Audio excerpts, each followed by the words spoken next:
Gurizada, o negócio é o seguinte, eu quero conversar com vocês sobre o melhor jogador do Grêmio nas últimas temporadas, mas que em 2020 ainda não deslanchou. E eu vou dizer para vocês aqui por quê e o que o Renato tem que fazer para que o Everton volte a ser protagonista. Antes eu queria te convidar para te inscrever no canal, dá essa força, te inscreve, curte, deixa o teu like, dá o teu joinha e vem para cá conversar sobre futebol conosco, sobre dupla Grenal principalmente. O Everton é um dos grandes jogadores do futebol brasileiro, disputa, na minha opinião, com o Bruno Henrique, a condição de protagonista do nosso futebol. Não vejo ninguém no Brasil jogando mais futebol que Everton e que Bruno Henrique nesses últimos tempos. Mas em 2020, embora o Grêmio tenha um elenco melhor, o Everton não consegue repetir atuações que nós víamos, por exemplo, em 2019, que foi o grande ano dele e o grande momento dele na carreira é a Copa América. A gente sabe que o Grêmio está louquinho da vida para vender o Everton e isto se justifica. Ele já é um jogador com 24 anos e o Grêmio não quer que aconteça com o Everton o que aconteceu com o Luan, que passou o momento da venda depois da Libertadores de 2017, na qual o Luan foi protagonista, e o Grêmio teve que fazer um negócio que não foi lá muito bom com o Corinthians. E este tipo de jogador, do tamanho do Luan, do tamanho do Everton, não se deve perder ele para um concorrente dentro do país. Esse tipo de jogador tu exporta para grandes clubes do europeu, do leste, da Europa, ok, algum clube da Rússia, ou mesmo para a China, ou até mesmo para a Arábia, que já fez grandes contratações no mercado brasileiro. Mas não se deve perder um jogador deste quilate, deste prestígio, desta envergadura para o futebol nacional. E o Grêmio não tem um tamanho menor que o Corinthians. O Corinthians tem mais torcida porque está no centro do país. Mas passou o trem e Luan está hoje jogando no Corinthians, aliás, contestado. Começou a temporada contestado. Pois bem, o Everton já tem 24 anos.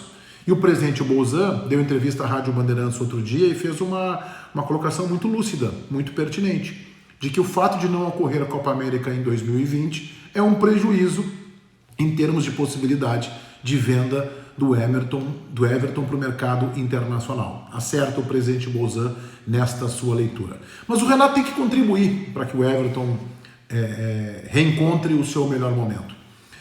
Eu vou relembrar a Copa América quando o Neymar, machucado, todo aquele episódio da moça lá que quis surfar aquela onda contra ele também estava machucado, acabou cortado da Copa América. E o Everton foi convocado e se imaginava que ele pudesse, inclusive, começar a Copa América como titular da seleção do Tite. Não foi o que aconteceu. O Everton começou como reserva. O primeiro jogo o Brasil ganhou da Bolívia por 3-0. Não foi um jogo tão fácil quanto o placar indica. O Everton entrou no decorrer do segundo tempo, fez um gol ali no final da partida, já aos 39, 40 minutos do segundo tempo, foi bem. Depois, contra a Venezuela, o Tite comete uma barbeiragem. Ele começa com o Everton, mas ele joga com o Everton centralizado, numa posição muito parecida com a que o Neymar sempre atuou na seleção brasileira. E o Everton não deu certo, o Everton acabou substituído, não que ele tenha ido muito mal, mas ele não rendeu aquilo que ele rendeu naqueles minutos contra a Bolívia, daquilo que ele estava acostumado a render no Grêmio. Ele acabou, inclusive, substituído. O Brasil não sai do empate em 0-0 contra a Venezuela, ameaça de vaias.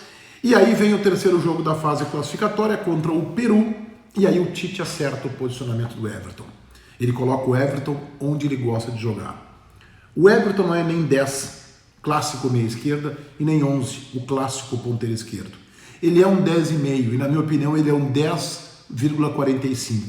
Ele está muito mais com o homem do flanco aberto do que jogando pelo meio. E contra o Peru, marcado pelo bom lateral direito peruano Advíncula, o Everton ganha o combate com o Advíncula, que é um bom marcador, é o melhor em campo, faz gol, sofre pênalti, foi personagem da goleada que o Brasil impôs no Peru por 5-0.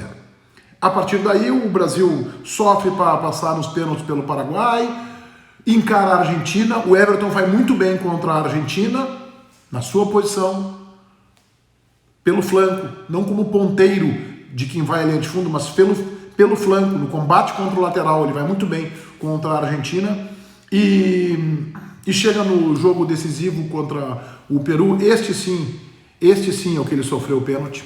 Ele fez o primeiro gol, ele sofreu o pênalti, o Brasil ganhou por 3-1. E o Everton acabou como artilheiro da seleção brasileira e um dos artilheiros da competição. Marcou 3 gols, empatado com o capitão da equipe do Peru, que hoje está no Internacional, o peruano Guerreiro. Então o Everton foi o grande nome do futebol da seleção do Brasil na Copa América de 2019, consagrado com o título brasileiro. Retorna ao Grêmio como expoente, como protagonista, mas em 2020, com o Renato insistindo num posicionamento que eu julgo é equivocado para o Everton, a exemplo de todo o time do Grêmio, está abaixo do nível que se espera e que se exige. O que o Renato tem que fazer? Devolver ao Everton o seu posicionamento, onde ele gosta de jogar, que é muito mais pelo flanco do que pelo meio. E até eu acho que é uma questão meio óbvia. Pelo meio há muito mais jogadores. Os espaços são menores. O Everton gosta de espaço para jogar. O Everton precisa ter o embate mano a mano, ele precisa ter a vitória pessoal. E isso ele consegue quando ele está numa faixa do campo onde ele tem um marcador. Alguém dirá assim, não, mas aí os times vão empilhar ali jogadores. Bom, se vão empilhar jogadores para marcar o Everton, melhor que seja pelo flanco, porque vai abrir uma brecha no meio campo para que outros jogadores do Grêmio tenham espaço e possam chegar ao gol adversário. Então o Everton pelo flanco, numa vitória de embate pessoal contra o lateral ou eventualmente contra o zagueiro central do time adversário, é muito mais jogador que o Everton centralizado. Mas ele pode crescer do ponto de vista de cenário mundial. Por quê? Grandes jogadores do futebol mundial jogam nessa faixa do campo. Aliás, o próprio Neymar no PSG, embora mais centralizado que o Everton, também costuma cair pelo flanco. Por que o Everton precisa jogar pelo meio, onde há sempre um contingente maior de marcadores e de adversários, onde os espaços são menores? O Everton não é o jogador de drible curto. O Everton precisa de espaço. Ele precisa pegar a bola, ter um lateral que ou passa pelo meio para ele fazer a jogada e correr em diagonal, ou o lateral que passa às suas costas ele possa alçar, ou principalmente, que é o seu grande trunfo, a sua grande virtude, ter a vitória pessoal para cima do seu marcador, seja o lateral e melhor ainda se for o zagueiro central da equipe adversária.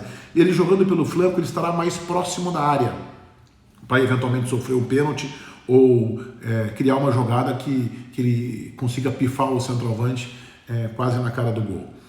Tem um outro aspecto ainda que eu acho que o Renato ajudaria ainda mais o Everton e principalmente ajudaria mais o time do Grêmio. É a retirada do Alisson, que fica no banco como 12º jogador, e o ingresso do PP. O Renato tem que abrir esse time do Grêmio. Jogar com o PP pela direita, o Diego Souza como o atacante centralizado, como o centroavante, e o Everton pela esquerda. Abre o time do Grêmio, cria os espaços e deixa os homens do meio que são qualificados. O Grêmio tem o Matheus Henrique, que é qualificado, o Grêmio tem o Lucas Silva, que é qualificado, o Grêmio tem o Maicon, que tem um passe qualificado, já não tem a melhor forma física, e no seu lugar deverá jogar o Jean-Pierre. Com esta formação, Lucas Silva, Matheus Henrique, Jean-Pierre, PP, Diego Souza e Everton, o Renato arruma o time do Grêmio. O Renato conserta o time do Grêmio e aí ele guarda para momentos interessantes o Alisson, o Maicon e o próprio Thiago Neves, se ele conseguir recuperar o jogador. Este é o time ideal para o Everton e para o Grêmio. E mais, o Grêmio não pode, eu sei que o torcedor quer que o Everton fique, mas o Grêmio não pode repetir o episódio Luan. O Grêmio teve a proposta, o jogador se negou a ir para o leste europeu, ok, faz parte, e passou o trem e ele está jogando hoje no Corinthians contestado. Talvez até alterne aí uma condição de reserva do time corintiano. Então o Everton é um grande jogador do Grêmio, o Renato precisa ajudar e devolver ao Everton a melhor possibilidade para ele, ou seja, joga aberto pelo flanco e eventualmente entra em diagonal pelo meio. E não o contrário, jogar pelo meio e eventualmente cair pelo flanco. O Everton é um 10,5, é quase um 11, o jogador que tem que jogar ali naquela faixa do campo onde ele se consagrou, principalmente a partir da Copa América de 2019. Feitoria, gurizada, vai um abraço.